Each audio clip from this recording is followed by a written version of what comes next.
मैंने आपको बोला था कि मैं सिंगापुर आ रहा हूँ। डेट फाइनलाइज हो गया है। मैं 25 अगस्त संडे सिंगापुर में हूँगा। जो मुझसे मिलना चाहते हैं, नीचे दिए गए व्हाट्सएप नंबर में मुझसे संपर्क करें या ईमेल दिया गया है उससे संपर्क करें। मेरा टीम आपसे बात करेगी।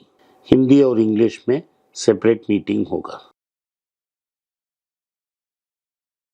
नमस्कार, फिर पैसा बोलता है। मैं आपका स्वागत है। मैं आनंद श्रीनिवासन। आज मार्केट ऊपर उठी, 160 पॉइंट ऊपर खुली थी। उसके बाद नीचे आई, लगभग 70 पॉइंट तक नीचे आई और उसके बाद फिर से ऊपर गई। जब मैं बात करने के लिए लगभग 1 बजे तैयार हो रहा था तो मार्केट 290 पॉइंट ऊपर थी। आज बैंक निफ्टी भी ऊपर है, लगभग 600 पॉइंट की ऊपर है जब मैं बोलने के लिए तैयार हो रहा था। आज की शुरुआत बहुत अच्छी थी। इसकी प्राइमरी कारण ये थी कि आईटी स्टॉक्स बहुत अच्छा परफॉर्म की। जो सारे स्टॉक्स हैं, TCS, L N T, Mindtree, Coforge, ये सब 2.5% ऊपर उठे। उसके बाद टेक महिंद्रा, एचसीएल, इन्फोसिस, ये सब 2.5 से लेके 2% तक ऊपर थी। सारी बैंक्स ऊपर थी, सारी सेक्टर ऊपर थी। इसका कारण क्या है? इसका मुख्य कारण ये है क्योंकि अमेरिका में ये न्यूज़ आया था कि इन्फ्लेशन काबू में आ गई है। 2 साल में पहले बार ऐसा हुआ है कि इन्फ्लेशन जो है वो 2-3% से नीचे आके 2.9% में आ चुकी थी। तो मार्केट में खुशी खूब उठी कि आखिर में फेड इंटरेस्ट रेट काटेगी। तो वो काटने वाले दिन तो दूर है, सितंबर, लेकिन आज से ही मार्केट ने खुशियां मनाना शुरू कर दी। आज भी सुबह पहले राउंड में एफआईए इसने बेचे।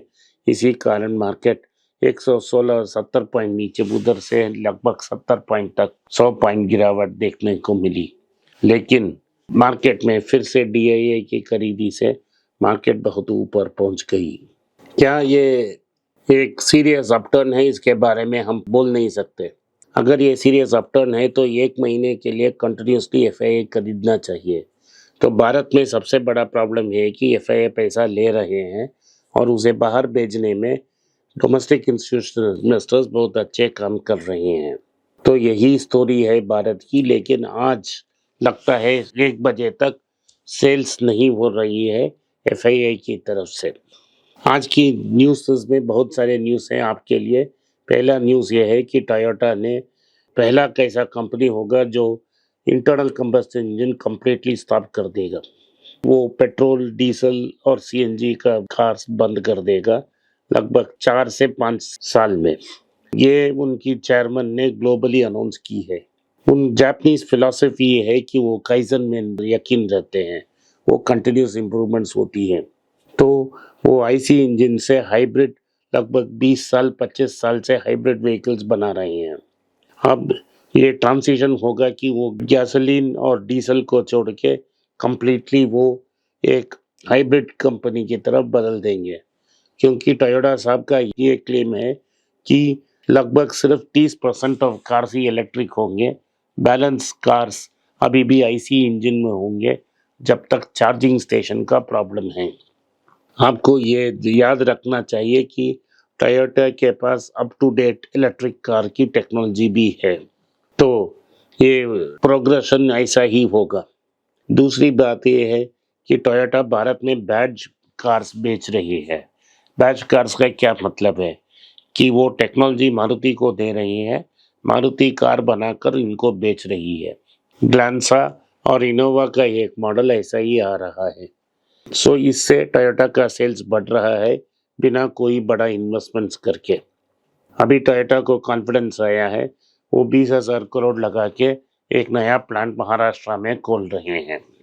टोयोटा का मार्केट शेयर इंडिया में 4.5 से 5% तक पहुंच गई है।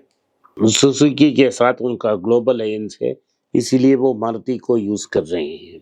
टोयोटा ऐसा स्लो मूविंग कंपनी होती है और उससे जो स्लोली एक्विजिशन भी करती है। सो सुजुकी में लगभग 5 से 10% की स्टेक टोयोटा के पास है और वो स्टेक इंक्रीज भी करेगी। ऐसे ही उन्होंने दाइत्सु नाम का एक जापानीज ब्रांड को कंप्लीटली ओन सब्सिडरी बना दी, लेकिन ये बहुत सालों के साथ जाएगा। सो इसीलिए मैं बोलता हूँ, अगर आपको मारुति में स्टेक लेना है, इनडायरेक्टली आप टोयोटा खरीद सकते हो, जो कि टोयोटा बहुत चीप है। ये न्यूज़ सारे पेपर्स में आई है और इकोनॉमिक टाइम्स में भी ये प्लान को उन्होंने बोल दिया है, जहाँ से वो गैस इंजन्स को छोड़ के वो हाइब्रिड की तरफ जा रहे हैं। कल ही मैंने आपको बोल दिया कि हीरो मोटर का सेल्स बहुत उम्दा था और उनका बिजनेस प्लान कैसा है और उनका सेल्स बहुत अच्छा होगा। अगर आपको टू व्हीलर ऑटो में एक्सपोजर चाहिए तो बजाज और टीवीएस बहुत एक्सपेंसिव हैं, लेकिन इन दोनों को कंपेयर करते हुए ये हीरो मोटर्स रिलेटिवली इनएक्सपेंसिव है, हीरे का सुई नहीं है। ओला में शेयर्स आज 16% इम्प्रूव हुए क्योंकि उनकी ऑटो सेल्स 32% इंक्रीज हुई है। लेकिन ओला में ये प्रॉब्लम है कि हमको पता नहीं है कि किधर सेल्स हो रही है। ओला सेल्स बोलती है लेकिन खुद की कंपनी की सेल्स भी उसमें ऐड करती है। वो खुद अपने two wheeler division ride hailing app के लिए भी वो ओला बेचती है।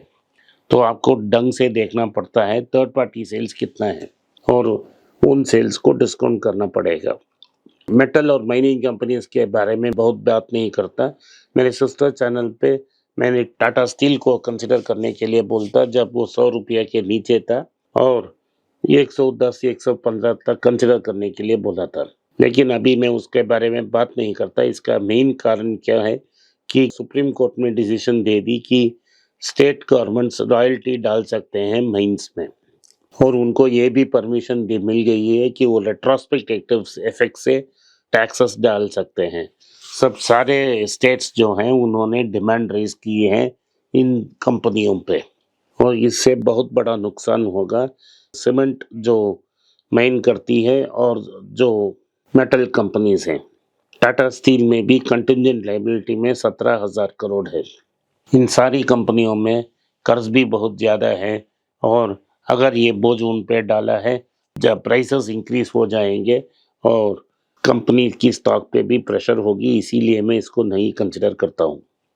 अगली न्यूज़ ये है कि जो एफएमसीजी कंपनीज हैं जैसे Dabur, Hindustan Unilever, ITC quick commerce पे कंसंट्रेट कर रहे हैं, एक सेपरेट डिस्ट्रीब्यूशन चैनल इसके लिए बना रहे हैं।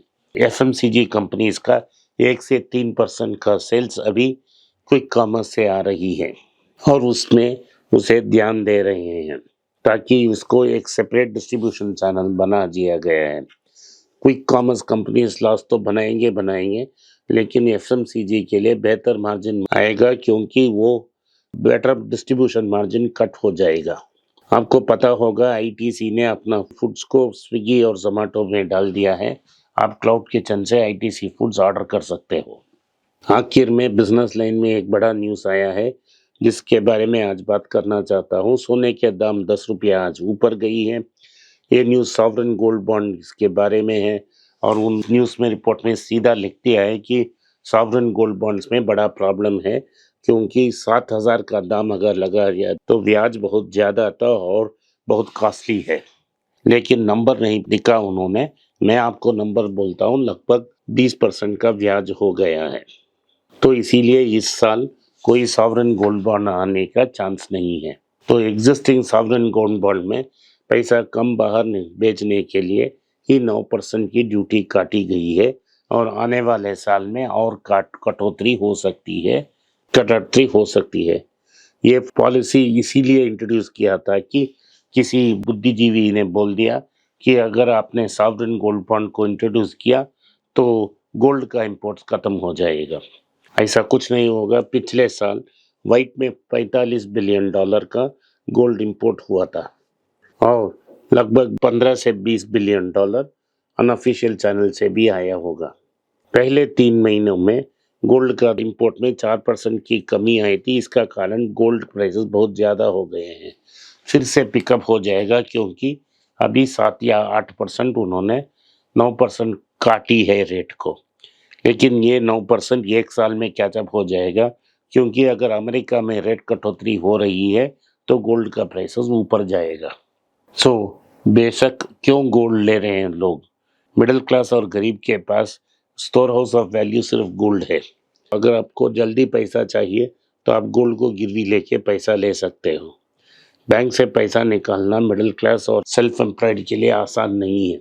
अगर वो आसान नहीं करेंगे और बैंक में अच्छा रिटर्न नहीं देंगे तो लोग गोल्ड खरीदते ही रहेंगे और गोल्ड को सब्स्टिट्यूट करना एक इम्पॉसिबल ड्रीम हो जाएगा। आज के लिए इतना ही। आपने इस पॉडकास्ट को सुना, इसके लिए मैं आपका आभारी हूँ। हो सके तो इस वीडियो को लाइक कीजिए, चैनल को सब्सक्राइब कीजिए और बेल नोटिफिकेशन दबाएं। इस वीडियो को अपने दोस्त और रिश्तेदार के पास भेजें और उनको देखने के आग्रह करें। नमस्कार, धन्यवाद, जय हिंद।